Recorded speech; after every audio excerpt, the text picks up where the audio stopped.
Bueno, muy buenos días, muy buenas tardes, muy buenas noches para algunos de los hermanos.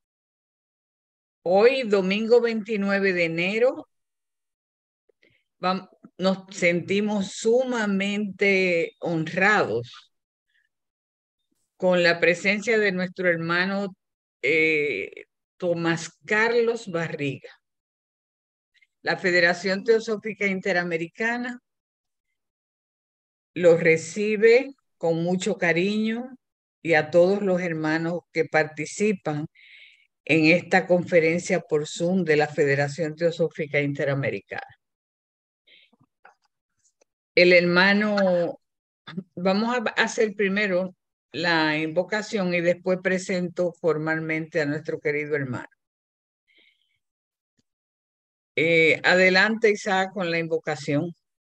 Gracias. Le pido a todos que cerremos unos instantes nuestros ojos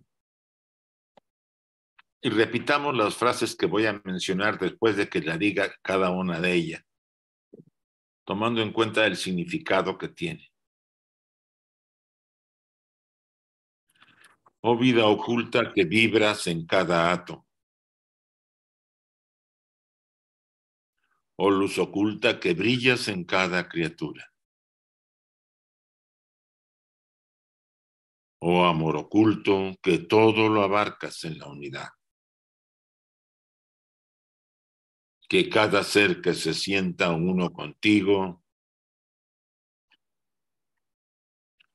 sepa que es uno con todos los demás. Así sea, y gracias. Magali. Gracias, Isaac. Continuamos con la presentación de nuestro querido hermano Tomás Carlos Barriga. El hermano Carlos tendrá una conferencia hoy que lleva por título El simbolismo del Bhagavad Gita y el desarrollo espiritual. Nuestro hermano Tomás Carlos Barriga es miembro de la Sociedad Teosófica de Perú desde el año 1996. Es un trabajador incansable y un estudioso también incansable, dispuesto a ayudar en cualquier momento a sus hermanos. Y hoy disfrutaremos de su conferencia y muy agradecido por haber aceptado esta invitación. Hermano, los micrófonos en este momento son suyos. Adelante, por favor. Gracias. Buenos días. Muchísimas gracias por la invitación, por permitirme hoy dirigirme a ustedes. Como se ha mencionado, el tema de hoy es el simbolismo del Bhagavad Gita, desarrollo espiritual que está inmerso pues, dentro de ese simbolismo, ¿no? Donde hay que conocen de los textos sagrados orientales y otras personas que han escuchado hablar pero no lo conocen tanto. Mi intención es poder hacer primero como una especie de narrativa que permite explicar el contexto en el cual se da el Bhagavad Gita, el contexto de la historia donde se encuentra ese texto, ese poema, y luego poder analizar el simbolismo, ¿no? Y sus significados. Quiero comenzar con algunas frases de la señora Annie Besant, quien acerca del Bhagavad Gita decía lo siguiente: entre las inestimables enseñanzas que es posible hallar en el gran poema hindú, el Mahabharata, no hay nada tan extraordinario y precioso como el canto del Señor. Igualmente, ella solía mencionar que la lección central del Bhagavad Gita es que no es preciso, para llevar una vida espiritual, que el hombre lleve una vida de anacoreta, de renunciante, que puede lograr asuntos mundanos, y no fuera, sino dentro de nosotros. Con este preámbulo, voy a empezar, por supuesto, con la historia, ¿no? Quiero hacer una parte breve de la historia mítica, porque es mitología, y luego poder establecer los significados y las interpretaciones. Comencemos entonces con la historia. El Mahabharata, el gran libro, el gran poema épico hindú, es una epopeya mitológica. Aproximadamente se piensa que fue escrita en el siglo IV antes de Cristo y se le atribuye al sabio Vyasa, ¿no? Escrita en sánscrito.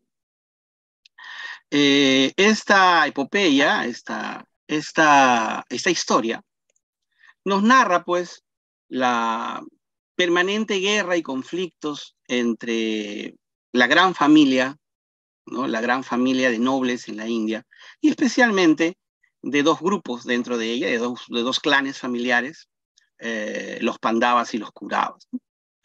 Se le atribuye a veces datos históricos al Mahabharata, es decir, que se basan en una historia real, por supuesto, convertida luego en mítica, y que narra hechos ocurridos aproximadamente entre el 3200 y 3100 a.C.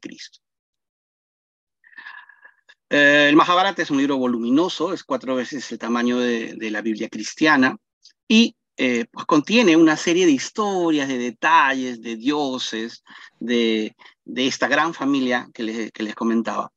Y el Mahabharata también se puede traducir, por supuesto, como la Gran India, ¿no? Ya que Bharata en hindi significa India. También podría traducirse como gran humanidad, o sea, grandes hombres o humanidad, ¿no? Pues bien, ese es este libro que no podemos detenernos a explicar, ni a detallar, ni a contar historias específicas, porque es enorme y está lleno de anécdotas y de cosas en realidad sorprendentes, extraordinarias, fantásticas, ¿no? Algunas muy claras de interpretar y otras muy oscuras de interpretar.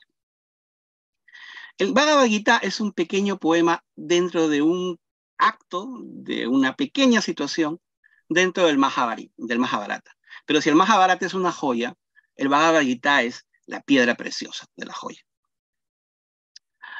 El Mahabharata empieza en su libro primero diciendo algo así como: lo que se encuentra aquí se puede encontrar en otros lugares, pero lo que no se encuentra aquí no se encontrará en ningún otro lugar, haciendo alusión a precisamente esta, digamos, esta cualidad holística que tiene el Mahabharata de relatar todo, entre comillas, lo existente o lo necesario, ¿no? Pero bueno, centrémonos en el Bhagavad Gita y en el fragmento de historia dentro de esta gran historia que es el Mahabharata para explicar de qué se trata. En el Mahabharata hay un gran reino, un reino donde vive la nobleza de la humanidad, el reino de Hastinapura. El primer rey, el gran rey Bharata, o rey humanidad, como quieran llamarle, tuvo pues muchos hijos y mucha descendencia. En un momento determinado, gobierna Hastinapura el rey Vichitravirya, que tiene 2 hijos, ¿no? Que de alguna manera son el centro fundamental de toda la historia de toda esta epopeya. Su hijo Pandu y su hijo Kuru. De ahí la idea de los hijos de Pandu se llaman Pandavas y los hijos de Kuru se llaman Kauravas, y es estas 2 familias las que entran en conflicto en todo el Mahabharata, o en la mayor parte de él. Pues bien, estos 2 hijos, estos 2 potenciales reyes o príncipes, ¿no?, tienen a su vez sus hijos, ¿cierto? El nombre de Kuru es Dhritarashtra, pero normalmente se le conoce como Kuru, ¿no? Pandu tiene 5 hijos, los Pandavas, los 5 Pandavas. Kuru tiene 100 hijos. Duryodhana, el mayor, y 99 hermanos más. Como digo, estoy contando solo la historia. Estos 5 hijos, los Pandavas, son los llamados por su nobleza, por su honestidad, por su pureza, por su valor, por su poder, por su fuerza, a ser los que gobiernan Hastinapura. Y los Kauravas, hijos de Dhritarashtra, que es además figurativamente un dios ciego, un rey ciego, o un príncipe ciego, tiene 100 hijos, ¿no? Y que dentro de la misma historia son caracterizados por ser, digamos, por tener ciertos vicios propios de la humanidad, ¿no es cierto? Ser aficionados a beber, ser malvados, crueles, abusivos. Entonces, en esta historia, los Pandavas representan el bien y los Kauravas representan el mal, el engaño, la mentira, la trampa. El rey Dhritarashtra, quien era el príncipe Dhritarashtra, se convierte en rey, ¿no? Se convierte en rey. Y por supuesto, al estar ciego, pues está preocupado por quiénes van a sucederlo, ¿no? Sucederlo en el trono, digamos así. Y son estas dos posibilidades. Por su fortaleza, por sus características, por sus cualidades, los Pandavas están llamados a gobernar. Pero acá inserto un pequeño fragmento de la historia que puede sonarnos irracional, pero después va a tener un sentido. Curiosamente, estos 5 Pandavas, estos 5 seres nobles, ¿no? Candidatos al reino, están casados con una sola mujer. Los 5 están casados con una sola mujer. Por supuesto, hay una historia ahí detrás que se relata en el Mahabharata, pero ahora no viene al caso. La cosa es que uno de ellos se casa con ella, y la madre de ellos, a quienes ellos veneraban mucho, les dice, compartan todo entre hermanos, y bueno, resulta siendo la esposa de los 5, ¿no? Que es la famosa Draupadi, una mujer profundamente pura y devota de los dioses. Pues bien, los 5 Pandavas y Draupadi, la esposa de los 5, estaban llamados a ser los gobernantes, ¿no? Shakuni es un tío de la familia de los Kauravas, quien engaña a este príncipe, a este potencial rey, al mayor de los Pandavas, Yudhishthira, para jugar. Yudhishthira tenía ese vicio, esa debilidad. Le gustaba jugar, le gustaba el azar. Sabiendo esa debilidad, los Kauravas le tienden una trampa. Shakuni es un maestro del engaño, digamos, del juego. Y entonces invita a jugar a Yudhishthira. Primero apuesta un anillo, luego la corona, luego las joyas, luego los palacios. Y Yudhishthira, el príncipe de los Pandavas, va perdiendo 1 a 1 cada posesión. Pierde el reino. Pierde el derecho al reino por 12 años. Y los hermanos, asustadísimos, quieren controlar al hermano, pero él es el hermano mayor, así que sigue apostando. Por último, ya no tiene ninguna posesión, ya perdió, apuesta a sus hermanos, ya perdió las posesiones materiales, apuesta a sus hermanos y apuesta a la esposa de los hermanos. Y todo, absolutamente todo lo pierde. Esa es la historia literal. Cuenta la misma historia, en el mismo relato, que Draupadi, la esposa de los 5, es traída con la intención de humillarla, ¿no? Ya que ahora es esclava junto con ellos de los Kauravas. Y aquí ocurre un milagro interesante. Draupadi es traída ante los Kauravas para ser desnudada y humillada. Pero mágicamente, dice la historia que mientras le iban sacando los vestidos, le iban apareciendo nuevos vestidos, que los dioses la protegían, de Krishna mismo. La vestía mientras los demás la desvestían, y el manto nunca terminaba de salir, y nunca llegó a estar desnuda frente a los ojos de los Kauravas. Pues bien, después explicaremos ese significado.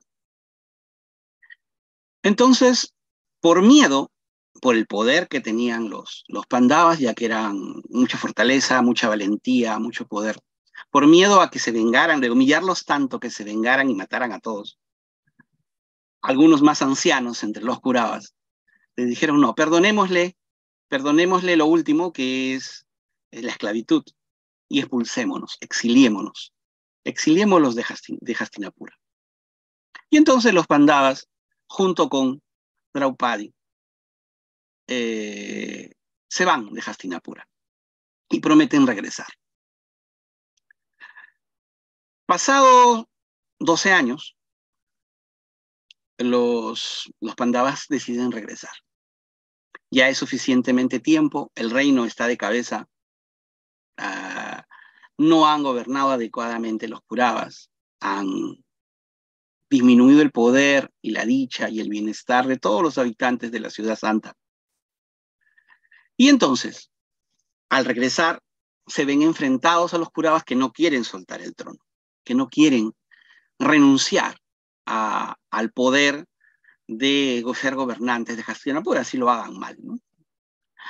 Pues bien, los Pandavas y los Kauravas entonces, cada uno con su ejército, cada uno con sus propios seguidores, se ven enfrentados en un campo de batalla, en el campo de Kurukshetra, en el campo de los Kurúes, en el campo de guerra, donde el terreno es adecuado para los Kauravas. En ese momento, cuando ambos ejércitos van a enfrentarse por la conquista de Hastinapura, el líder del ejército es el príncipe Arjuna, uno de los Pandavas. Y ve en sus enemigos a sus primos, a sus tíos, a sus ex amigos. Y se da cuenta de que va a matar a su familia por conquistar un rey.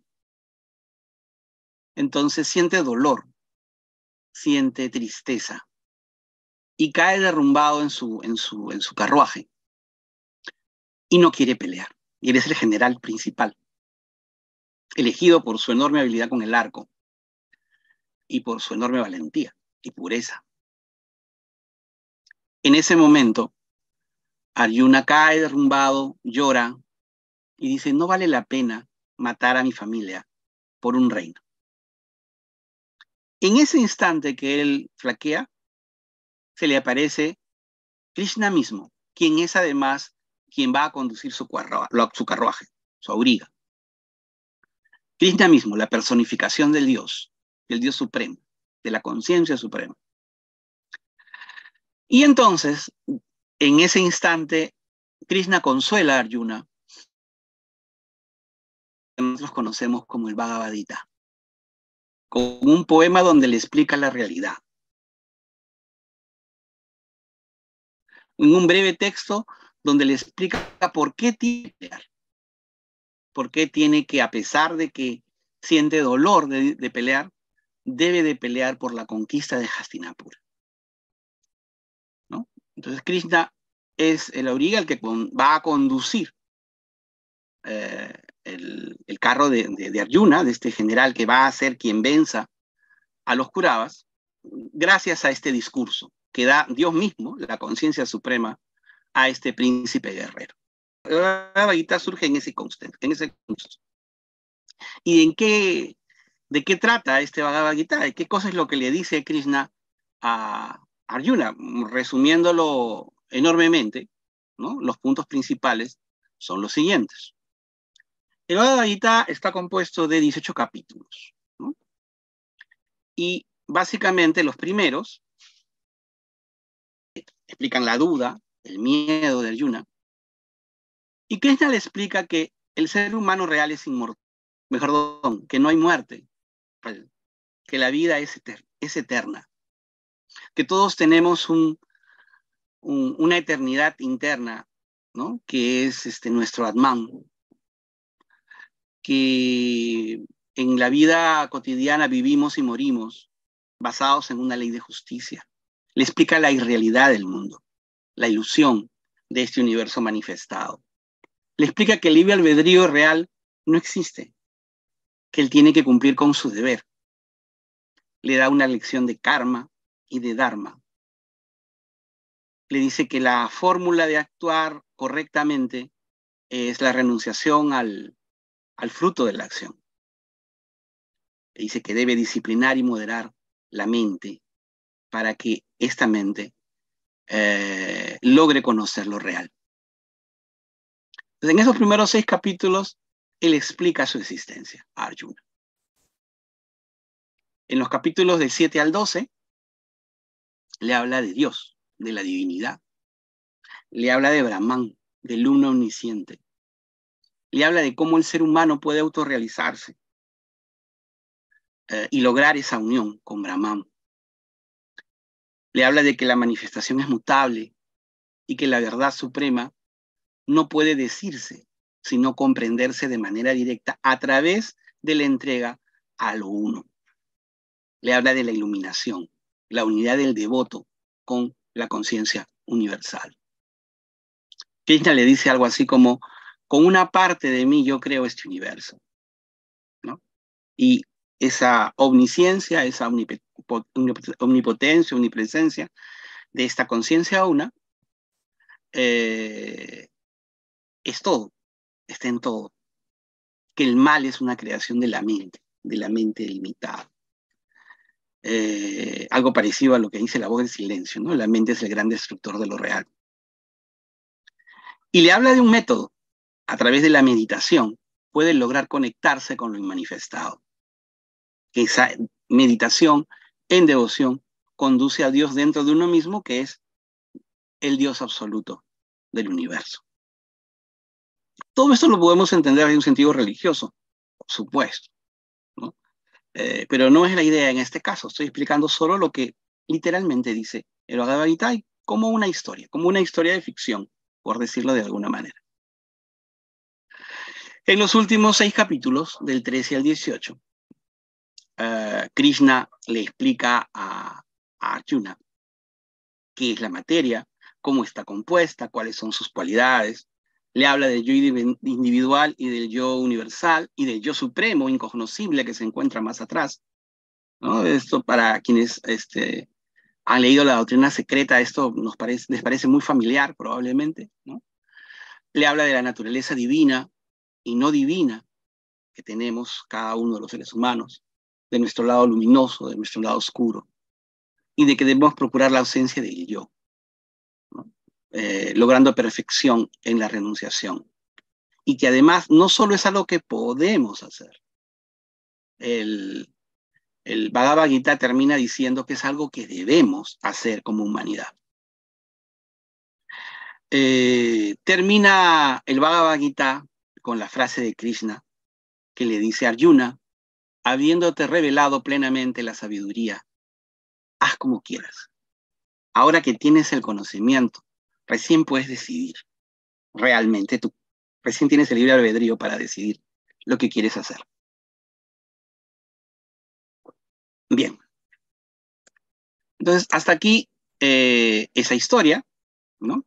Aunque la historia, por supuesto, termina cuando, después del relato y después del poema, Arjuna pelea valientemente con su ejército, vence, por supuesto, a los Kauravas, los expulsa a los Kauravas del reino de Hastinapura, y los Pandavas se yerguen como reyes, y al morir ascienden al planeta celestial junto con los dioses.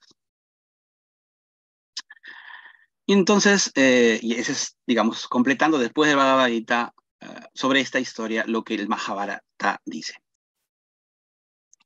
Hasta aquí la historia, ¿no?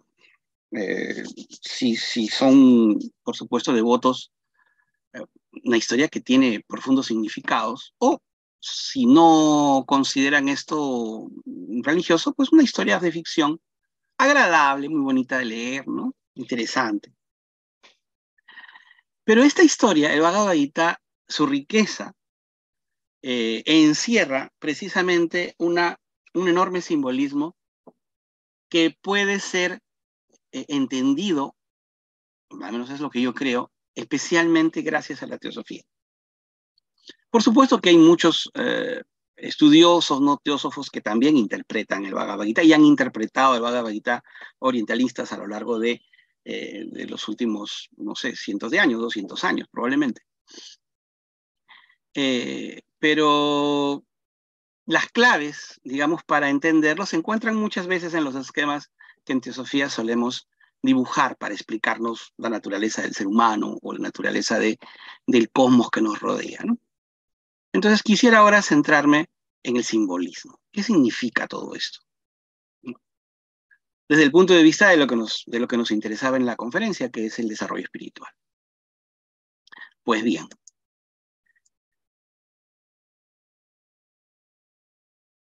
hay una cosa que, si bien es cierto, no les conté, sí es bueno precisar, ¿no? Que también está en la historia, por supuesto, en el Mahabharata.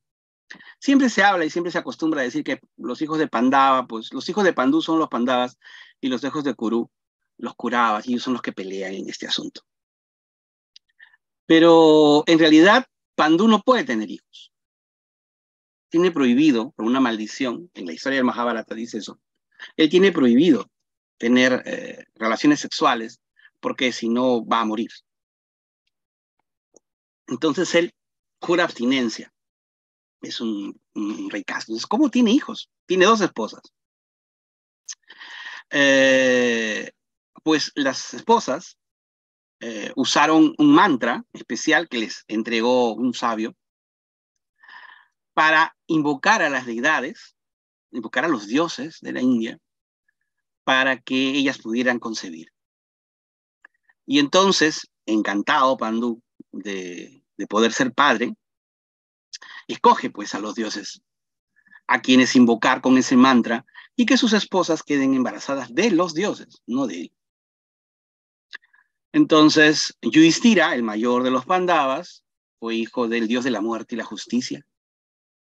Bhima, el segundo de los Pandavas, fue hijo de Vayu, dios del viento, de ahí su fuerza. Arjuna, el tercero, fue hijo de Indra, el dios de dioses. Nakula y Sahadeva son los mellizos, los gemelos que nacieron al final. Y ambos son hijos de unos dioses gemelos, de los gemelos Ashvin, que son dioses de la medicina y de la ciencia. Entonces, este pequeño dato, que muchas veces no se menciona, es porque los Pandavas, son hijos de los dioses, realmente, ¿no? Y esto nos sirve un poco para la interpretación que pretendemos hacer. Bien, estos son los Pandavas, ¿no? Cada uno representa, dentro de sus características que se van relatando a lo largo de la historia, el mayor, que es Yudhishthira, representa la inteligencia. El segundo, Bhima, la fuerza, hijo del viento. El tercero es Arjuna, que es característico por su pureza. Y la acción y el conocimiento, encarnados por los gemelos, Sahadeva y Nakula, ¿no? Y Draupadi que siempre está con ellos, ocupando un lugar especial. Expresión de la pureza y de la, si se quiere, intuición. Ellos siempre en la historia de Mahabharata, ellos siempre cuando tienen alguna duda recurren a ella. Y ella suele ser sabia, suele decirles las respuestas más adecuadas para tomar sus decisiones en la historia del Mahabharata. Pues bien, entremos entonces a la simbolización o a la explicación. En este esquema, bastante conocido por los estudiantes de teosofía, donde aparece la tríada superior y el cuaternario abajo, presenta el man, ¿no? La voluntad divina, el contacto con la divinidad. En este caso, el mental superior, la pureza de la mente. Los otros 4 hermanos, Yudhishthira, Bhima, Nakula y Sahadeva, representan la esencia, los valores esenciales de cada uno de los 4 planos inferiores. Es decir, el primer subplano, ¿no? El plano más puro, el plano que es más claramente reflejo de lo superior. Y todos los demás subplanos representan a los Kuravas. Dicho de otra forma, ¿qué está representando la gran pelea entre Kuravas y Pandavas? La lucha de nuestros principios superiores dentro de nosotros frente a nuestros principios inferiores también dentro de nosotros. Y entonces, como tenemos ambas cosas, como tenemos nuestra posibilidad de amar, también tenemos la posibilidad de odiar, y entonces ambos, Pandavas y Kuravas, se encuentran en nosotros, peleando una guerra. Yudhishthira, que es a fin de cuentas quien es el mayor de los Pandavas y quien pierde todo el reino y quien es seducido por el azar, por la ludopatía, representa el intelecto que cree que lo puede todo, ¿no? Y que en realidad está en la oscuridad. Bhima representa la fuerza del astral, ¿no? El corazón.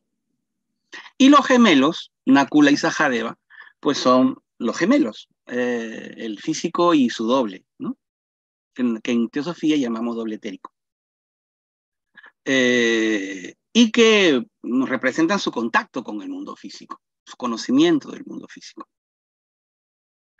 Y tienen que enfrentarse a todos los demás. Entonces, ¿dónde queda Kurukshetra? Kurukshetra, el campo de batalla, dentro de nosotros, en nuestra personalidad. Otro esquema que podría complementar este es el siguiente, ¿no?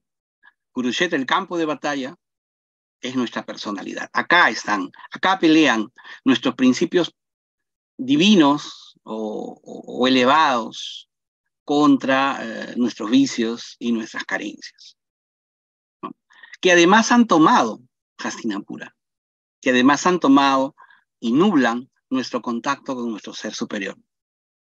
Ellos son los que gobiernan. En el estado actual de la humanidad, los que gobiernan nuestra vida son los clavas. Nuestros temores, nuestros egoísmos, nuestros miedos, nuestro egoísmo, nuestro odio, nuestros anhelos, nuestros intereses. Y muchas veces nuestras sociedades están organizadas para que sea eso lo que predomine, ¿no? Nuestros intereses particulares. Entonces, el Bhagavad Gita es también un llamado a la guerra interna. Como decía Jiddu Krishnamurti, la verdadera revolución está adentro, ¿no? Está adentro, no está afuera, no está en los sistemas políticos o en los sistemas económicos. La verdadera revolución está adentro del ser humano. Cuando el ser humano cambie, el mundo va a cambiar, no al revés. Pero regresando a la interpretación, perdonen la digresión, regresando al simbolismo del Mahabharata, la ciudad que hay que conquistar es nuestra tierra superior, a través de la conciencia de Arjuna, a través de la mente pura que va a establecer contacto con Krishna, que representa la mónada, si quieren, Dios, nuestro principio divino, y que la idea pues es fomentar a través del estudio, a través de la devoción, a través de este manual que es el Bhagavad Gita, porque el Bhagavad Gita es un manual, a fin de cuentas, un manual de instrucciones, que así nomás no se encuentra en los textos sagrados, un manual de instrucciones a través del cual nosotros podemos acceder a una vida espiritual. Pues bien, entonces en este simbolismo del Mahabharata, el Bhagavad Gita adquiere una enorme importancia, porque como acabo de mencionar precisamente, es el manual. A ver, este manual está guiado por la conciencia universal, ¿no es cierto? Nuestro contacto con nuestro ser espiritual, que es quien conduce nuestros caballos, que es quien conduce nuestro carro. Entonces eso es interesante porque por más, y eso, por ejemplo, recuerdo que está también escrito en algunos textos teosóficos, nosotros no tenemos la capacidad, por lo menos en nuestro estado actual de evolución, de acceder directamente a lo espiritual sin una ayuda desde arriba. Sin una ayuda. De alguna manera la sociedad teosófica fue fundada para eso, para poder canalizar esa energía que, claro, suba, pero principalmente baje para poder ayudarnos a alcanzar esa espiritualidad, ¿no? Ese acceso. Entonces, gracias a esa ayuda de lo superior, es que nosotros podemos ser conscientes y entonces pelear. pelear figuradamente en el campo de batalla interno para ir venciendo aquello que no nos permite conquistar, ser dueños del reino de nosotros mismos. Puede parecer algo ilógico, por supuesto, de que no somos dueños de nosotros mismos, ¿no? La mente inferior, nuestra intelectualidad, suele ser pues muy egocéntrica, ¿no? Muy vanidosa. Yo tengo control sobre mí mismo, o sea, yo soy amo de mi vida, yo decido, yo hago, yo logro el éxito, yo logro el triunfo, yo soy un triunfador y yo hago que las cosas pasen porque yo tengo poder sobre la humanidad, ¿no? Y muchos libros de autoayuda fomentan esta ilusión que tiene, como siempre, como toda ilusión, algo de verdad, ¿no? La maya, a veces se suele decir en Teosofía que la maya es ilusión, y muchos que escuchan esto suelen pensar de que por el hecho de ser ilusión, la realidad esta que vivimos no existe, ¿no? Y no es que no exista, sino que no la vemos tal como es. Y en ese aspecto justo pasa que igual nosotros cuando sentimos ese impulso del ego a creer que podemos hacer todo, nos engañamos, ¿no? Nos engañamos parcialmente porque no conocemos, por falta de conocimiento de lo que es real y de lo que no lo es, de lo que realmente tiene sentido y lo que no lo tiene, lo que realmente importa y lo que no lo tiene. Los seres humanos solemos vivir en nuestro profundo interés por lo que nos rodea, por nuestra existencia material, lo cual es natural y normal, ¿no? Es lo que predomina, pues son los curabas los que tienen el poder, ¿no es cierto? Y lo que quieren es riqueza y bienestar físico y material. Es más, podemos ver los pandavas como ideales, a veces ajenos a nosotros mismos, pero esos principios están dentro de nosotros. O sea, solo hay que, para usar un término propio del Bhagavad Gita, hay que llamarlos a la guerra, ¿no? Pues bien, continuando. El Bhagavad Gita, entonces, nos relata o nos detalla el camino para lograr la victoria del yo más elevado sobre nuestro yo más bajo, de nuestra triada sobre nuestro cuaternario, de nuestro yo superior sobre nuestra personalidad.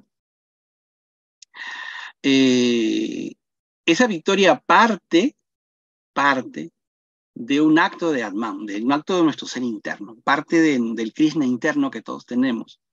Es decir, yo decido, ¿no? Mi vida ha sido esto, que implica miles de cosas, y yo decido. A partir de hoy, esto va a ser diferente, por supuesto, con todos los tropiezos y caídas y levantadas que eso implique, pero parte de un acto de voluntad, de querer ir a la guerra contra eso que normalmente el bienestar físico nos produce placer, nos produce sensación de poder, nos produce sensación de grandeza, ¿no? Temprano, mi hermana, ¿no? Si yo me pongo a pensar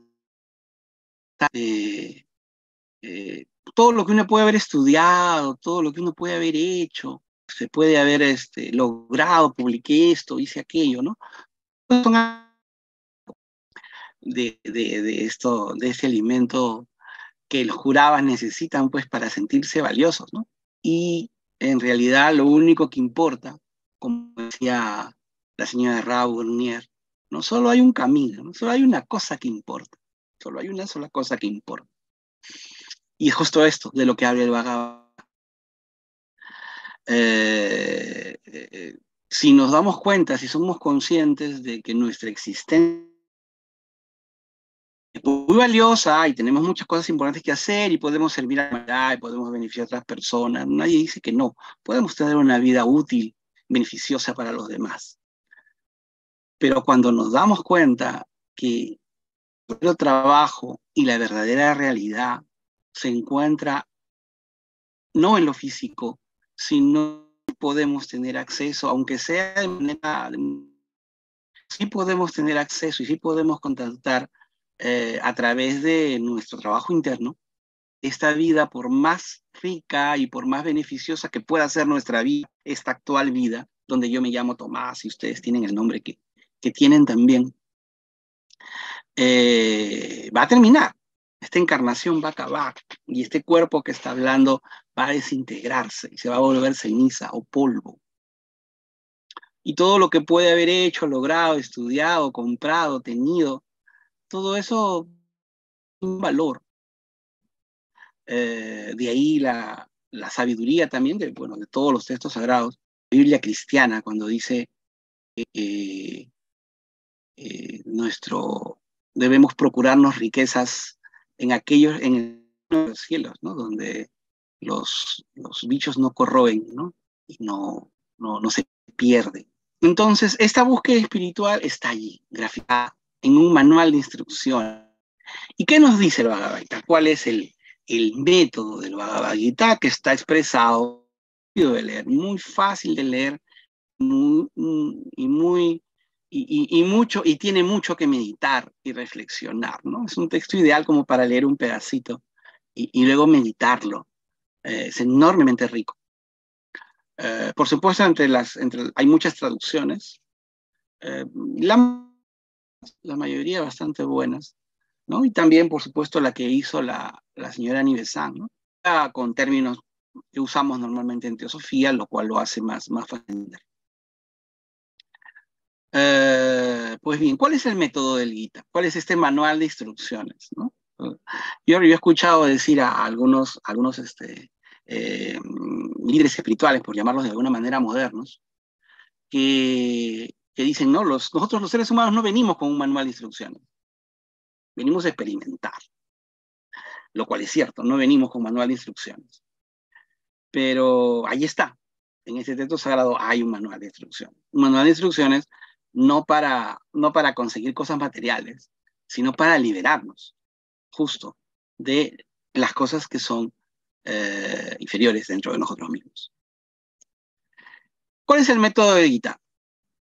Primero el Karma Yoga, la acción correcta. ¿Cómo se logra la acción correcta? Con disciplina.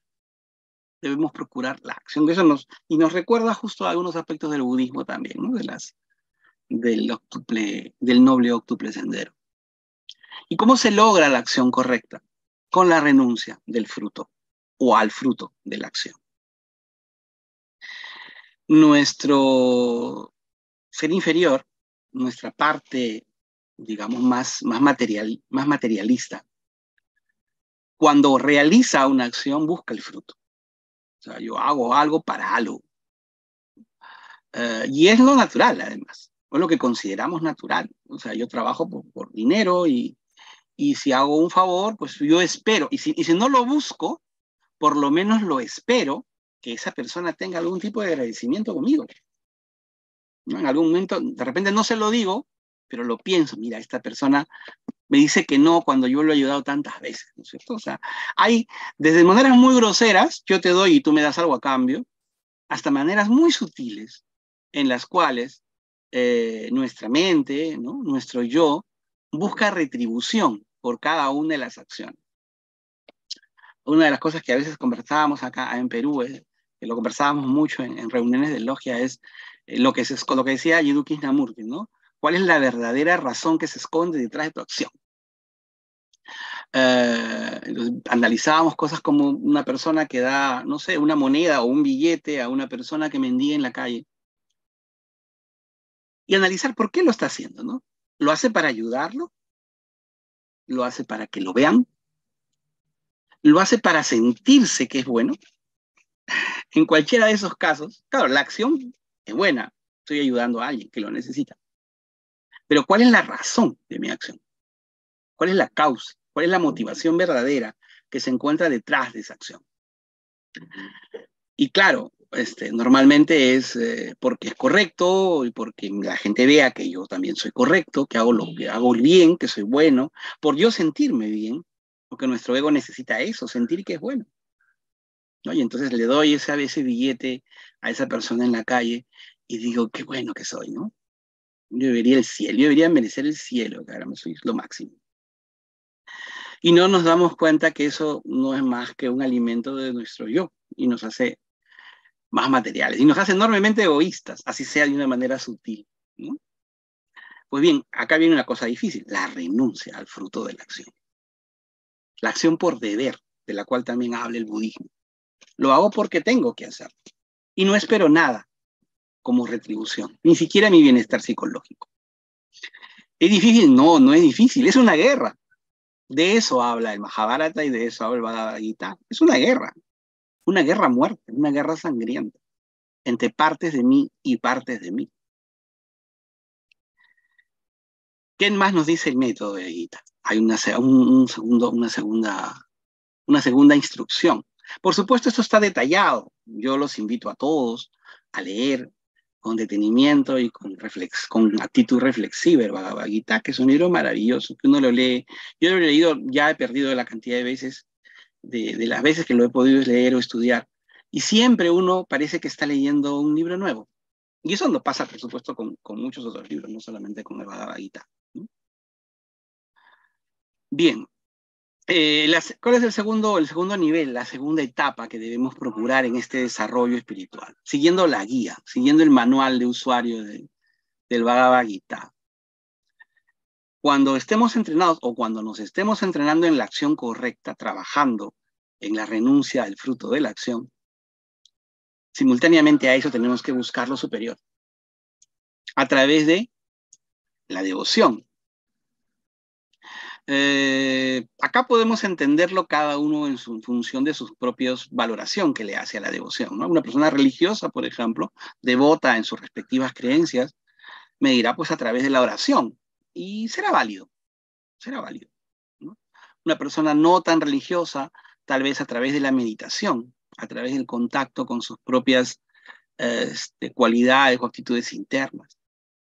Pero en sí, ¿qué es lo importante, al margen del mito o de las creencias que se tengan?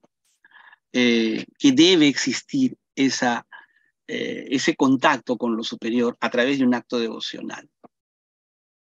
Si no pertenezco a ninguna religión o a ninguna fe determinada, dentro de la idea de la teosofía, de que tenemos un ser interno espiritual dentro de nosotros, un fragmento de Dios dentro de nosotros, independientemente de la creencia que tengamos y el nombre que le pongamos. Entonces, esa búsqueda se logra, ese contacto con lo superior se logra a través de un acto devocional, ¿no? A través de un acto de meditación y a través de algo muy concreto, que es la renuncia del yo. También que es algo muy difícil, esa es otra guerra, ¿no? Porque yo soy yo.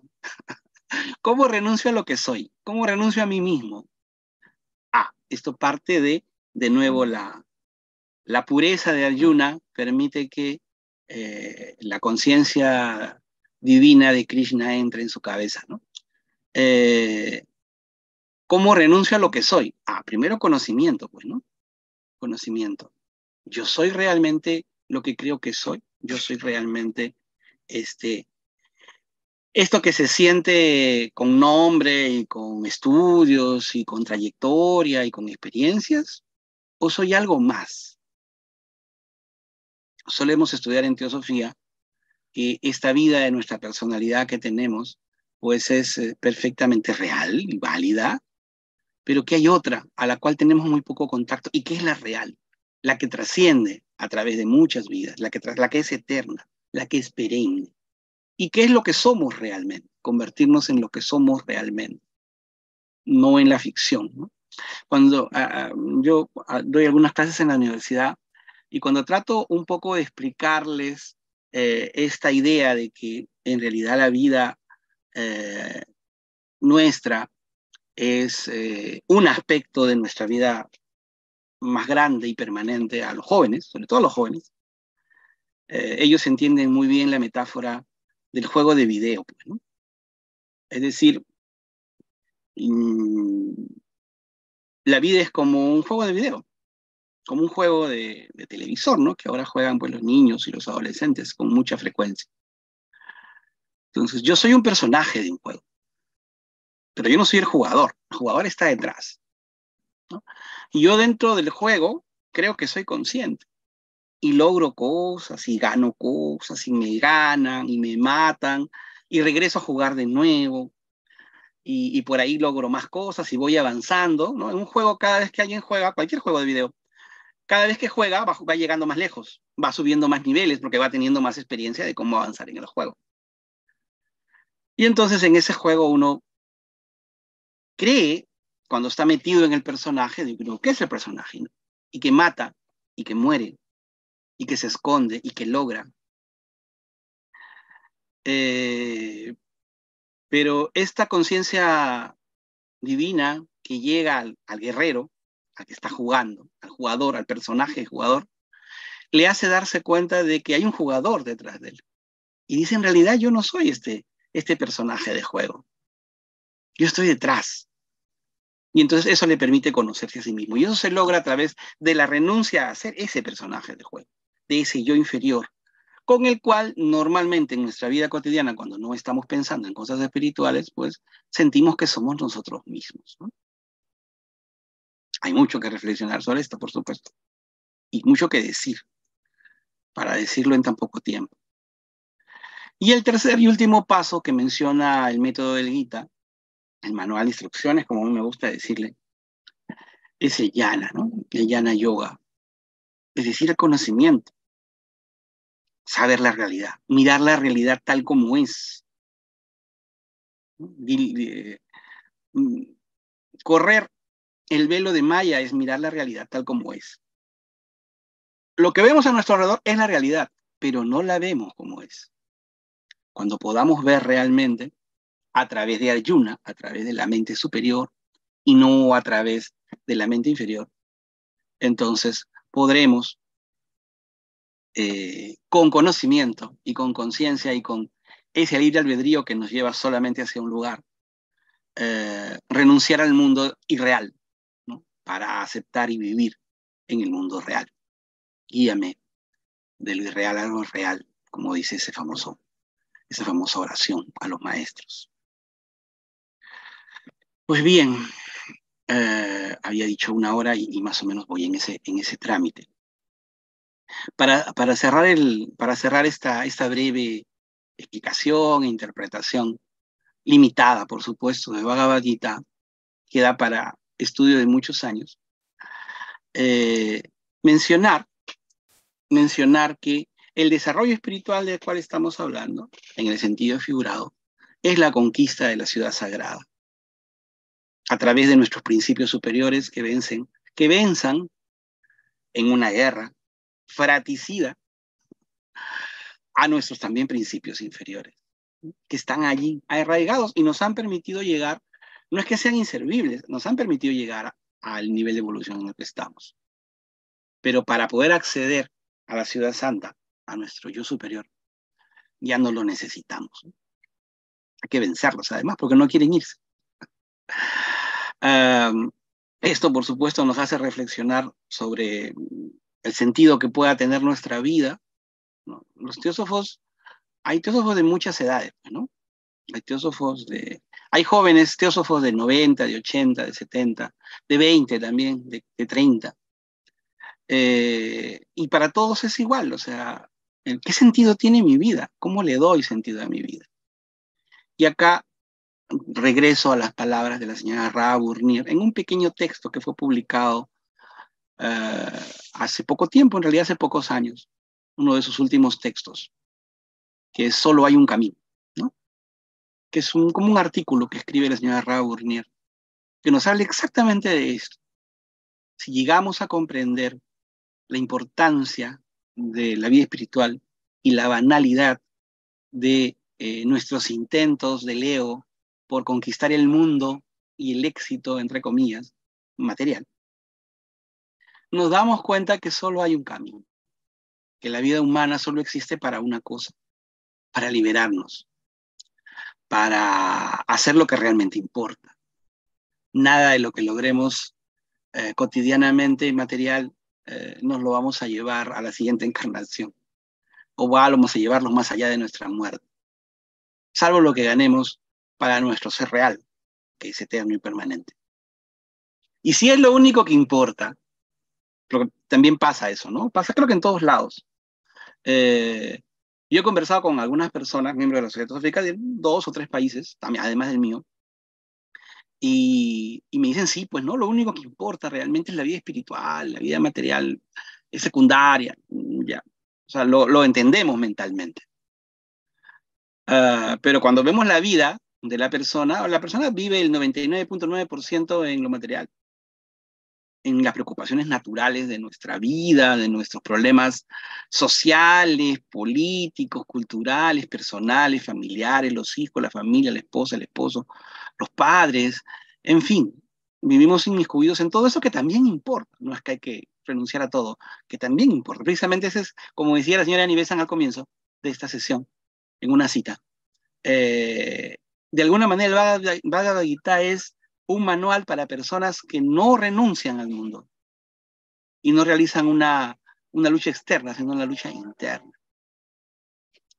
Pero si comprendo a nivel intelectual que lo único que importa es lo espiritual, pues la lógica me dice que tengo que dedicarle tiempo, ¿no? Ya que es lo único que importa. Si es lo único que importa, lo único realmente trascendente, pues uno debería dedicarse, tal vez no solo a eso, pero predominantemente a eso. Yo sé que aquí conozco algunos de los cuales están presentes. Conozco, por ejemplo, la vida de Isaac Hawley, dedicada en muy buena parte de su vida a esto, a la vida espiritual y a transmitirla y ayudar a otros a que también conecten con ella, ¿no? Un saludo, Isaac, no te había saludado antes. Y bueno, si es lo único que importa, hay que trabajar en ello. Cada vez más, por lo menos. Finalmente, diré entonces que el Bhagavad Gita es el camino de lograr la victoria del yo más elevado sobre el yo más bajo. Este manual, esta guía que todos debemos leer, creo en algún momento de nuestra vida. Yo los invito a buscarlo. Ahora, bueno, se encuentra online, ¿no? Recomiendo la traducción de la señora Nivesan porque, digamos, utiliza para explicar términos teosóficos que los estudiantes de teosofía conocemos, pero en realidad casi todas las traducciones son bastante buenas, ¿no? Pero que requieren una clave para entenderlas. Y ahí la teosofía, pues, como decía la señora Blavatsky, la teosofía es la llave, ¿no? Para mi vida, la teosofía ha sido siempre la llave que me da las explicaciones, ¿no? El filtro, el método que me permite entender muchas cosas que de otra manera no podría. Bien, hermanos, yo les agradezco mucho la atención durante esta hora y si hubiera algún comentario o pregunta, estoy llano a poder conversar, ¿no? Conversar sobre este tema que a mí me interesa mucho y que siempre me ha interesado y que por supuesto espero que a ustedes también les haya interesado. Muchas gracias por la atención. Están abiertos los micrófonos para preguntas. Yo tengo una pregunta, si me Gracias, permiten. hermano. Adelante, hermano Martín. Sí, Adelante. gracias. Primero, Tomás, como siempre, muchas gracias. Muy buena tu charla. También, como siempre, muy buena. Y creo que al final, un poco que has contestado mi duda, pero quería contarte que llegó a mis manos recién el Bhagavad Gita, que no lo he leído, que lo voy a leer ahora con mayor razón, pero acá dice que es una edición de Juan Arnau. Me imagino que Juan Arnau será el que traduce o también le pone un poco de su peculio, que ya escuché que tu recomendación es irnos por la de Annie Besant, ¿no? Pero Claro. que igual quería preguntarte sobre eso. De nuevo, muchas gracias, Tomás. ¿De qué, Martín?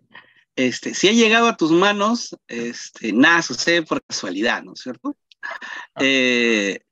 Y sí, sí he visto la traducción de Arnau, es buena, no hay problema. No vas a tener las explicaciones o algunas anotaciones que la señora Nivesan hace y que a veces nos permite entender mejor el tema, pero está bien, o sea, léela y después la comparas con la otra y por ahí está virtual, por ahí en la biblioteca de la Sociedad Teosófica también está, la versión de Annie Besant en virtual, en PDF, te la podemos pasar, Martín. Genial. Para que nos compares. Gracias, hermano. Digo, primero que nada, agradecerles a ustedes por el esfuerzo que hacen para hacer llegar a nosotros estas charlas. Y luego felicitar al expositor porque me pareció clarísima y muy bella su interpretación del Bhagavad Gita. Y también para preguntarle, porque yo tengo la edición de Paramahansa Yogananda, ¿qué opina él sobre esta traducción y comentarios de esta edición que yo tengo? Gracias. Gracias también por el comentario. Yo pienso, la versión que tengan, como digo, casi todas son traducciones. Lo bueno es que han sido traducciones muy revisadas por muchos años, porque es un libro muy antiguo, que se traduce pues desde hace tranquilamente 200 años, ¿no? Al inglés y a otros idiomas. Entonces son traducciones muy revisadas y son, la mayoría de ellas, casi todas en realidad, el de Yogananda también, buenas traducciones. ¿En dónde está la diferencia? ¿No? Por ejemplo, hay una traducción muy buena que poca gente recomienda, pero que yo la he visto y como traducción es muy buena, que es la de Bhaktivedanta Swami Prabhupada, ¿no? Prabhupada. ¿El asunto cuál es? Que él pone el Bhagavad Gita y a cada línea le hace un comentario desde su propia óptica religiosa. Entonces Yogananda hace lo mismo, o sea, desde sus propias interpretaciones y desde su propia visión espiritual, ¿no? Le hace interpretaciones específicas al texto original. O sea, el texto original lo pueden leer, creo que en casi cualquier traducción importante, ¿no? De una buena editorial. Son los comentarios los que van a variar. Son las explicaciones las que van a ser diferentes.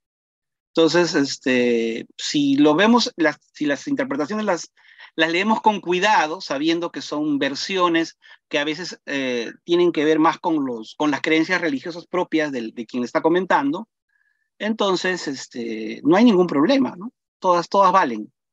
Pero hay que tener ese cuidado, porque a veces en las interpretaciones, los devotos, como el caso de Prabhupada que menciono, suelen darle interpretaciones profundamente religiosas. En Annie Besant uno va a encontrar, por ejemplo, explicaciones más filosóficas, ¿no? Muchas gracias. Le agradezco, hermano, su explicación y su respuesta. Gracias, María, por la pregunta. Vamos a pasar a un hermano en este momento que es GP. No sé cuál es el hermano, pero puede pasar al salón, hermano. Muchas gracias, buenos días. Mi nombre es Gloria Pérez, nada más que no supe cómo cambiar ahí al ingresar. Muchas gracias por esta oportunidad y mi pregunta es, escuché que había oportunidad también de acceder al texto que recomienda el maestro en PDF. ¿Cómo puedo obtenerlo y algunas otras lecturas? Si hay esa posibilidad, agradecería mucho. Gracias. Hay que ver la manera de enviarlo, ¿no? O sea, creo que en varios...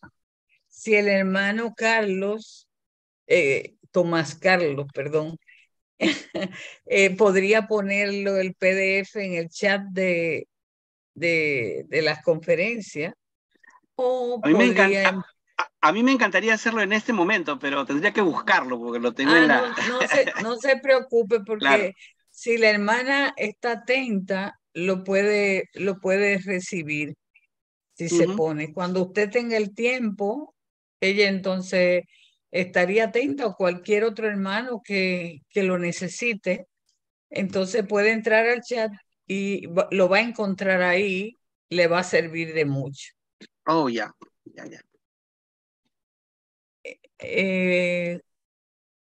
Gloria, ¿esa era su pregunta? Sí, gracias. Yo solo me entero de estas charlas por la página de Facebook del maestro Isaac. Es como me entero, no sé de qué otra manera podría yo acceder a las lecturas. Gracias. Pero si usted entró bueno, vamos a tratar de ver cómo el hermano Jesús, que cariñosamente le decimos Chu, le pedimos al hermano Tomás Carlos que por favor se le envíe al hermano Chu y el hermano Jesús va a tratar de mandárselo. No se preocupe, vamos a hacer lo indecible para ver si la podemos ayudar. Mil gracias. Vamos a ver lo que podemos hacer por usted. Bueno, al hermano Jesús Carlos que no tenga mucha prisa, sino se lo mande al hermano Chu cariñosamente, como le decimos. Pero no se preocupe, que vamos a hacer lo que podamos para que usted lo tenga. Gracias. Ya lo encontré, en este momento lo voy a poner en el chat, ¿ya? Ok, ya lo puede usted ver. Si Perdón, ve el chat... yo también lo encontré y lo acabo de subir, Tomás, por si acaso. Ah, ya, perfecto. Sí. Gracias. Ya está ahí. Pues, Gloria, pues ahí ya entonces lo puedes ver después de haberse retirado la charla, puedes abrir el chat y puedes encontrar el libro. Bueno, pues pasemos entonces al hermano Rafael Enrique. Por favor. Gracias. Buenos días, buenas tardes, buenas noches a todos. Gracias, hermano Tomás, por esta excelente plática. Tengo una pregunta entre el gráfico que pusiste de la triada y el cuaternario. Hay un personaje como Bhima. Recuerdo haber leído algo así de la señora Nivesan, que es al último declarado como el señor del Dharma, porque siempre cumplió con esa función de llevarnos a lo superior. No sé qué nos puedes decir al respecto. Sí, Bhima es el segundo de los hermanos, ¿no? Tiene como característica la fuerza y es hijo del dios del viento en la mitología dentro del Mahabharata. En la explicación teosófica representa el mundo astral, el plano astral, que es la fuerza, a fin de cuentas, que mueve, pero que es el contacto con Buddhi, es decir, con nuestro ser espiritual. O sea, en la pureza del plano astral, en su plano más elevado, es justo el contacto con nuestro ser superior. Y es por eso que normalmente se le considera a Bhima como el contacto con nuestro ser espiritual, ¿no es cierto? Quien a fin de cuentas nos permite el real contacto con Buddhi. Quien explica esto, si bien es cierto no menciona a Bhima, pero quien lo explica bien bonito, es el señor Taimni. Taimni, no tengo acá el dibujo, pero él hace un triángulo hacia arriba enfocado con un triángulo hacia abajo, ¿no? En el conocimiento o renovación de sí mismo, él explica que la manera como llegar, por ejemplo, cómo trabajar nuestra voluntad, nuestra Atma, es a través de nuestra voluntad física, ¿no? Cosa correspondiendo a la punta del triángulo hacia abajo con la punta del triángulo hacia arriba. Que trabajamos, ¿cómo llegamos hasta Buddhi? A través de nuestro trabajo en el plano astral, en la pureza de nuestro plano astral. Entonces, Bhima representa eso, nuestro contacto con lo superior a través de lo astral, ¿no? De lo emocional puro, digamos, por decirlo de alguna manera. No sé si contesto, pero eso es lo que podría comentar de su pregunta, hermano. Sí, no, muy bien, gracias, Tomás. Gracias. Gracias, hermano Rafa, y gracias, Tomás. Adelante, hermana. No puedo ver el nombre, que no sé dónde. Genar Tatón. Ok, adelante, hermana. Su micrófono está apagado. Sí, buenas tardes y agradezco mucho esta charla tan clara. Entonces, revisando los esquemas, la parte del cuadrado, la primera parte, tiene en cuenta la parte física también, el nivel físico, ¿verdad? Entonces, quisiera saber dónde se refleja en este método de instrucción, en este manual de instrucción maravilloso que es el Bhagavad Gita, donde el primer paso se nos habla del Karma Yoga, la renuncia, o sea, las 3 renuncias, ¿no? Karma Yoga, Bhakti Yoga, Jnana Yoga. Pero ¿dónde se puede contemplar el Hatha Yoga como autorregulación de nuestro nivel físico? Sería en el apartado donde habla de los gunas, por ejemplo, para llegar al estado sádvico, tener en cuenta también la alimentación y el ejercicio. ¿Cómo lo veríamos? Para eso. Ok, la pregunta es bien interesante, ¿no? A ver, me voy a ir a una pizarrita, ¿ya?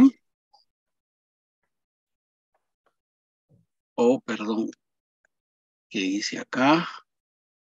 A ver, un segundo. ¿Dónde tú dejaste el brete? ¿Dónde tú dejaste el brete? ¿En el baño? ¿Dónde? A ver. Baño, por ahí pronto, para que no te fuese tan. No puedo acceder a la pizarra del propio Zoom. Pero bueno, contestando la pregunta, ¿no? El Bhagavad Gita no toca el tema del desarrollo físico energético, que es el tema central del Hatha, ¿no? El Hatha en realidad es un sistema de yoga preparatorio para que nuestro cuerpo sea lo suficientemente armonioso junto con nuestra alimentación, por ejemplo, vegetariana, en fin, con alimentos sádicos, para que el cuerpo pueda tener, digamos, el guerrero, Arjuna, pueda estar suficientemente preparado para enfrentar esa misión, ¿no? Pero el Bhagavad Gita no toca el tema del Hatha. Es cuando ya debes haber escuchado, hermana, esa famosa frase de cuando el discípulo está preparado, el maestro llega, ¿no? El maestro llega cuando el discípulo está preparado, no antes. El Hatha es preparatorio. Nos permite estar listos para el momento en que la simbolización de Krishna, ¿no?, llegue a través de nuestra mente y nos muestre la verdad.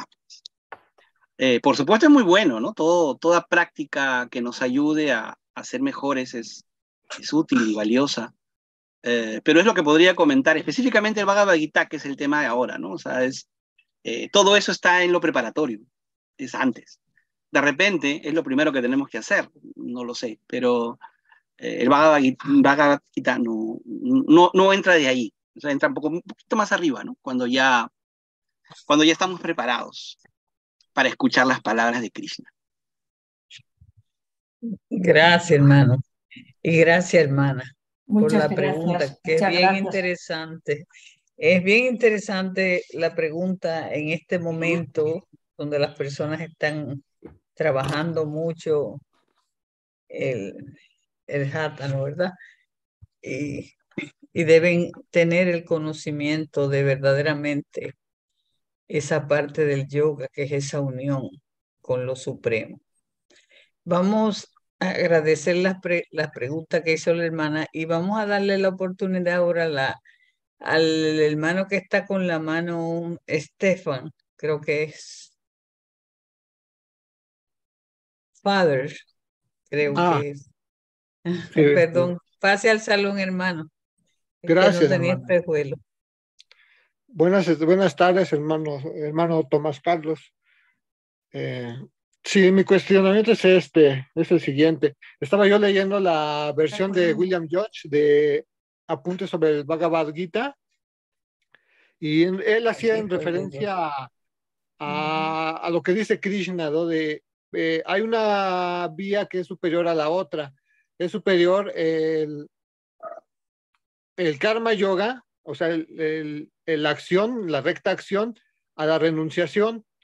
Entonces, la interpretación que da William Job de esto, para él esto es así porque la verdadera renuncia no se da en las primeras vidas, sino que tienen que haber acontecido una serie de vidas de renunciación para que acontezca la verdadera renuncia, la renuncia del corazón. O sea, en donde ya deja de haber una lucha interna entre participo, no participo, sino simplemente hay unas ganas de no participar, o sea, ya no hay un desinterés en la participación en el mundo. Pero eso se da de manera natural, no en la primera vez, sino a lo largo de las vidas. Entonces, con tu conocimiento sobre cómo funciona esto a nivel de los cuerpos, que yo he visto de ti una magnífica interpretación, quería pedirte, no sé, alguna luz, alguna intuición sobre cómo esto podría estar trabajando bajo la óptica de los cuerpos en esta interpretación de William Judge, según la cual puede haber el candidato al renunciante puede hacer como una negociación con el alma, o sea, puede decirle, yo siento tantas inclinaciones, tengo muchas inclinaciones, pero negocio contigo para irme desapegando. ¿Eso cómo funcionaría a nivel de los cuerpos? No sé si nos podrías ayudar. Ok, hermano, gracias. Gracias por la pregunta. Josh es un tipo muy interesante, ¿no? Porque se dedicó también a estudiar mucho esto de la teosofía y tiene trabajos bien interesantes. Específicamente en tu pregunta. Annie Besant era sánscritista y eso le posibilitaba tratar de llegar a las digamos, traducciones o interpretaciones de las traducciones, creo, que es solo una opinión, más adecuada, ¿no? Ahora, Josh, en estos comentarios, lo que dice también es claro, es verdad, es interesante. A ver, no hay varios caminos. Puedo decir lo que yo interpreto. Claro. No hay varios caminos. No hay varios caminos. Hay un solo camino. El problema es que, como nuestra evolución es progresiva, no todos los caminos son aptos para uno en el momento de evolución en el que se encuentra. Entonces, si yo soy una persona muy materialista, que valora solamente lo que tiene valor físico, valor material, yo no puedo ser un renunciante, pues es imposible, ¿no? Me dice de renuncia y para ser un renunciante tendría que renunciar a lo que soy, a lo único que tengo. Para poder ser un renunciante, como bien mencionas, y Josh decía eso, pues tiene que pasar un proceso largo, ¿no? Tiene que pasar un proceso largo de evolución del ser real, donde progresivamente se vaya desapegando de todas aquellas cosas que lo atan a sus aspectos inferiores. Entonces, claro, cuando está preparado, la renunciación es posible. El Bhagavad Gita es un texto escrito para el que ya está preparado. O sea, ha trabajado, aunque sea medianamente, sus aspectos más densos, ¿no? Por eso a mí me gusta decir que es para estudiantes de teosofía, ¿no? Pero en realidad para cualquier persona que, digamos, sea consciente de que es necesaria una vida espiritual, tenga, independientemente de qué religión practique, sea consciente y de alguna manera experimente que hay algo más allá que solamente su cerebro y su sangre y sus venas dentro de sí mismo, que hay un principio allí, le ponga el nombre que quiera y que hay algo superior a él mismo, a lo cual vale la pena acceder porque es valioso.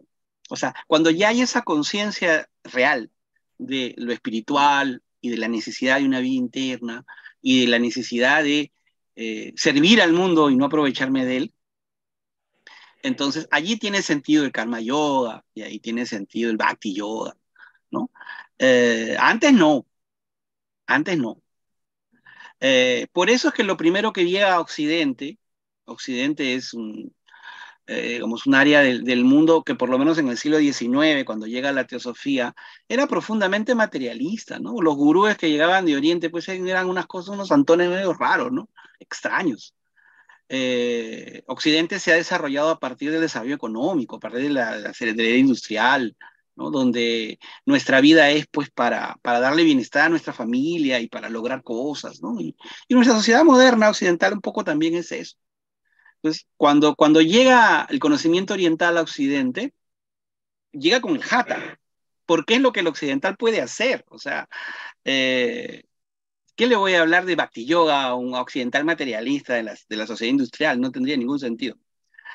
Pero una práctica física que le permita sentirse mejor, que le permita sentirse más amoroso, que le permita canalizar su energía de una mejor manera, ¿no? Y sentir el bienestar que viene como consecuencia de esa práctica, es valioso para alguien que no puede acceder a otros niveles de vida espiritual, ¿no? O sea, es un proceso. Ahora, eso no quiere decir que alguien que esté por evolucionar, o que esté en las últimas líneas de su evolución, no pueda hacer hatha, por supuesto. El hatha es enorme beneficio para el cuerpo, ¿no? Y además adapta el cuerpo para poder percibir energías de mayor sutilidad. Pero, claro, es preparatorio. Como mencionaba, es preparatorio. Entonces, en ese aspecto, Josh creo que lo ve desde esa óptica y tiene toda la razón, ¿no? O sea, es un proceso largo.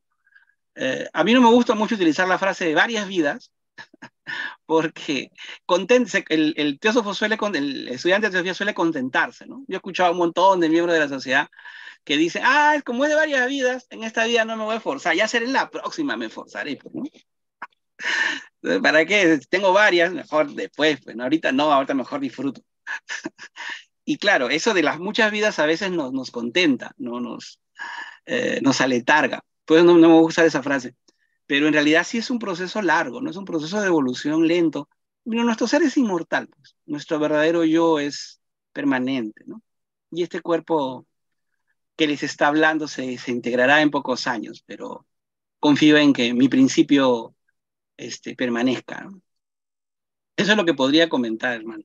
Perdón, y entonces la significación que yo encuentro, bueno, el paralelismo que yo encuentro entre lo que me dices y lo que dice William Josh, podría ser que esta negociación, entre comillas, entre la personalidad que negocia con su alma, podría ser este camino de primero empiezo con Hatha, luego me voy a Karma Yoga, luego el Karma Yoga me lleva a Bhakti Yoga, Bhakti me va a llevar a Raya Yoga y al final a la final absorción. Entonces supongo que esta negociación es este camino, ¿no? Que puede cursarse en varias o en una vida, ¿no? Si le echas muchas ganas.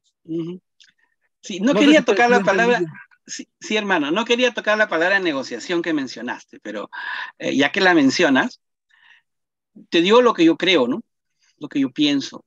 Es una forma bonita de entender la negociación. O sea, yo negocio con mi alma, mira, voy a hacer esto, pero no voy a hacer esto otro porque soy muy apegado, así que vamos avanzando por acá y no vamos avanzando por allá. A mí me parece que eso suena bien para nuestra mente, pero no es real, porque en realidad, ¿quién eres tú? ¿Quién soy yo? O sea, no soy dos, no soy uno que negocia con otro. Yo soy el otro, el que normalmente no quiere, el que legalmente no soy. Por eso es que yo tengo mis cosas que me gustan, y como no quiero desapegarme de ellas, negocio conmigo mismo, ¿no? Y digo, me haces que ser superior, voy a hacer esto de acá, pero esto de acá no lo voy a hacer, pues, ¿no? O sea, en ese aspecto, nuestra mente inferior negocia con nuestra mente superior, pero es una negociación ilusoria, porque la conciencia real viene de un solo lado, de lo único que somos. En realidad, una negociación puede servir para una vida, pues, ¿no? Pero es al menos lo que puedo decir, hermano, no es la verdad, solo es lo que yo puedo decir. Me parece que es más una decisión de la voluntad de nuestro ser interno que un acto de negociación, a menos que negocie conmigo, ¿no? O sea, yo negocio conmigo mismo, porque yo soy uno. En realidad el ser humano es una cosa integrada, que tiene cosas que a veces se creen que son, pero en realidad lo que es el ser es una sola cosa que está más atrás. Pero bueno. Totalmente de acuerdo. La voluntad, siempre se hace la voluntad del divino, ¿no? Y el ego es el que cree que puede controlar las cosas. Totalmente de acuerdo. Muchísimas gracias por tu luz en este tema. Gracias. Bueno, excelente exposición. Gracias, hermano, por su pregunta. Vamos ya casi terminando y hay una mano levantada de Leida Marcela García. Vamos a contestar esa pregunta y después vemos el chat a ver si el hermano, y ahí terminamos porque creo que ya llegó el momento de finalizar, hermano. La hermana Leida, pase al salón, por favor. Es que están todas las preguntas interesantes y las respuestas mucho más. Hola, buenas tardes. ¿Me escuchan bien? Sí, sí. Sí, bueno, se escucha perfecto.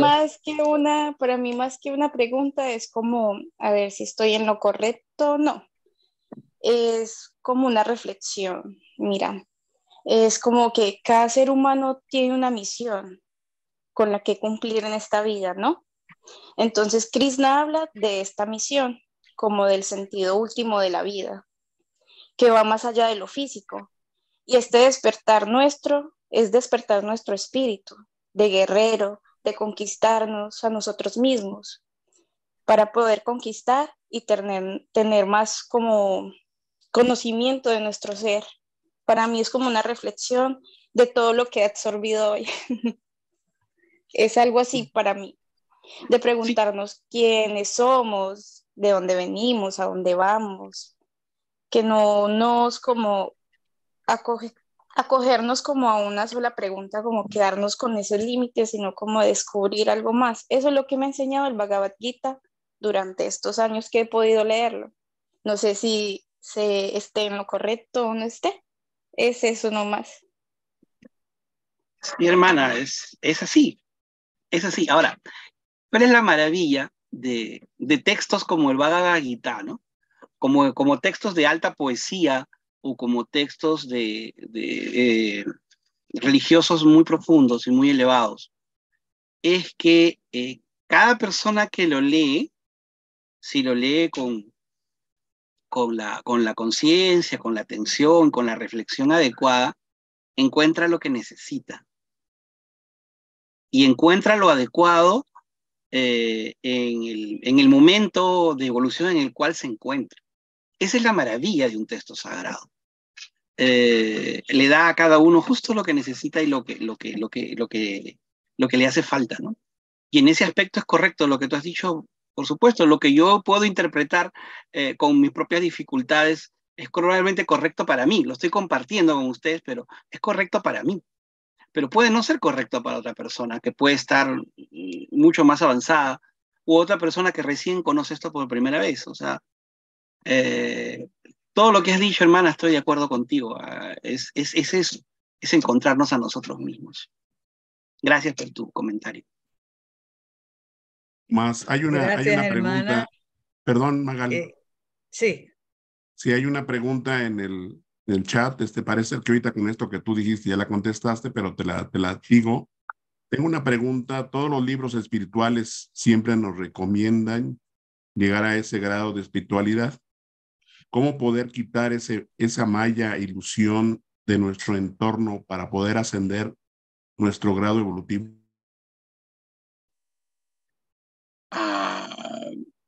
Es una pregunta existencial muy difícil de contestar. ¿Cómo? Todos los textos sagrados, efectivamente, cada uno en su propio código, cada uno con sus propias alegorías, cada uno con sus propios simbolismos, ¿no? Nos llevan al mismo camino, al único camino, ¿no? Nuestro desarrollo espiritual. ¿Y cómo podemos hacer? ¿Cómo podemos empezar a caminar? Empecemos con el primer paso, pues, ¿no? Donde estemos, donde sea que estemos. Estudiar es uno, practicar es otro, reflexionar. En lo personal, yo puedo recomendar la meditación, ¿no? Como práctica de autoconocerse y autoencontrarse. La meditación es una herramienta maravillosa para poder acceder a aspectos de uno mismo que uno no conoce y ni siquiera sabe que tiene.